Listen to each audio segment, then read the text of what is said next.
How has working for different sized firms shaped your consulting career development? I've never worked at a corporation, so I've never been on the client side. But I've always either worked at startups earlier in my career, and as a teenager, I was at startups, so me and one or two other people. Then I moved into this company, Lexington, which was about 30 people, but still a consultancy. And now I'm at Frog, which our office has about 160 people, but globally I think we have like 600. I learned kind of really on that to wear a lot of hats. I think that it was the perfect kind of crescendo for me in terms of challenging me in the right ways.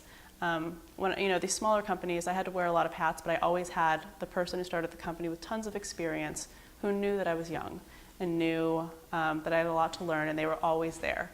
And they were always supportive. And so it was a very close kind of working relationship. And so I was able to learn from a master, essentially. I was an apprentice. But then I also had to learn kind of the nitty-gritty stuff, all the little gnarly things. I had to do biz dev, and I had to manage Excel sheets and weird stuff that I don't have to do now. And then I kind of moved my way into a medium, a small size consultancy, Lexington.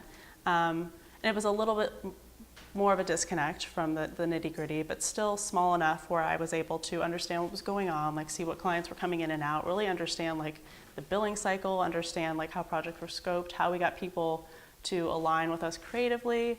So there was a lot of visibility into that. And now that I know those things and I work at Frog, I'm able to have that awareness that I wouldn't have had if I would have just come to Frog. We're broken up in such a way because we're so large that the creative team oftentimes doesn't have a lot of exposure to the underpinnings of the organization, which I think is really important to understand as a creative, how your job ultimately fits into the machine, what I'm making, why I'm being billed this much, why the client is asking for these things, who's writing the proposals, how they're scoping stuff.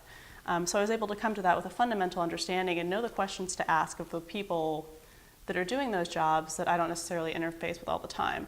So it's challenged me in a great way, and now I can kind of know where I can pull and push, and I know who to go to when I need things, and it's been really beneficial because I can speak to a lot more than somebody who came into a bigger organization right off the bat.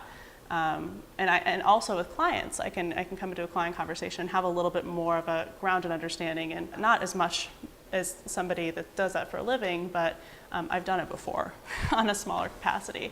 So I think there was this great kind of building of challenges, and now I can focus more on challenging myself professionally as a creative and less on trying to learn those things and how the company works. And I can really think about what do I want to do to leverage this amazing global innovation firm that does these great products, to learn more and to be a better designer for them.